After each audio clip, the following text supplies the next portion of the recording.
औज़ुबिल्लाहि मिनश्शैतानिर्रजीम बिस्मिल्लाहिर्रहमानिर्रहीम सल्लल्लाहु अला नबिय्यिल उम्मी व आलिहि सल्लल्लाहु अलैहि वसल्लम सलातु व सलामुन अलैका या सय्यदी या रसूलुल्लाह।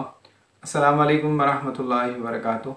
मैं हाफिज़ मोहम्मद आमिर तारकिया जहांगीरिया रूहानी सेंटर की जानिब से आज आपको मियाँ हुजूर का बताया हुआ वो तरीका कि जिस तरीके से आप अपनी आँखों को बुढ़ापे में भी महफूज रख सकते हैं, यानी आपकी आंखें बुढ़ापे में भी, उस उम्र में भी आपकी आंखें जो है वो कमज़ोर नहीं होंगी और आपकी निगाहें, जिन लोगों को चश्मा अभी तक नहीं लगा, अगर वो इस अमल को करते हैं तो इंशाअल्लाह उनकी आंखें महफूज रहेंगी, उन्हें चश्मे की ज़रूरत नहीं रहेगी।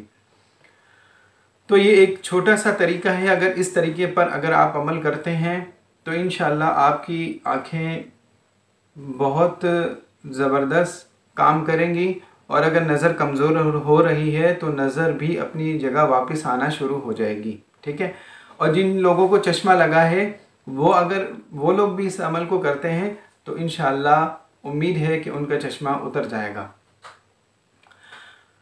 मियाँ हुजूर फरमाते हैं कि अगर कोई शख्स इस अमल को करे तो बुढ़ापे में भी उसकी निगाहें सही काम करती हैं। तरीका यह है कि आपने लाहौरी नमक की एक छोटी सी डली ले ले, उसको आप अर्के गुलाब में भिगोएं। अगर अर्के गुलाब मैसर ना हो तो पानी में भिगोएं और उस लाहौरी नमक की डली को आप उठाकर जो है एक कतरा अपनी आँख में डाल लें। एक कतरा यानी फिर भिगोएं और एक कतरा अपनी दूसरी आँख में डाल लें।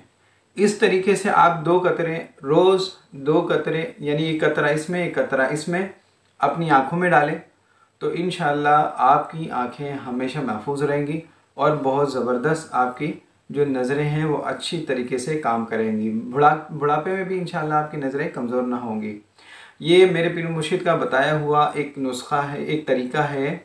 अगर आप इस तरीके पर अमल करना चाहें तो ज़रूर करें और नेकी की नीयत से इसको आगे भी लोगों को, जिन लोगों की निगाहें कमज़ोर हैं, उस तक इसको शेयर करें। वीडियो आज अच्छी लगे तो इसको लाइक कीजिए, शेयर कीजिए। अस्सलाम वालेकुम व रहमतुल्लाहि व बरकातुहू।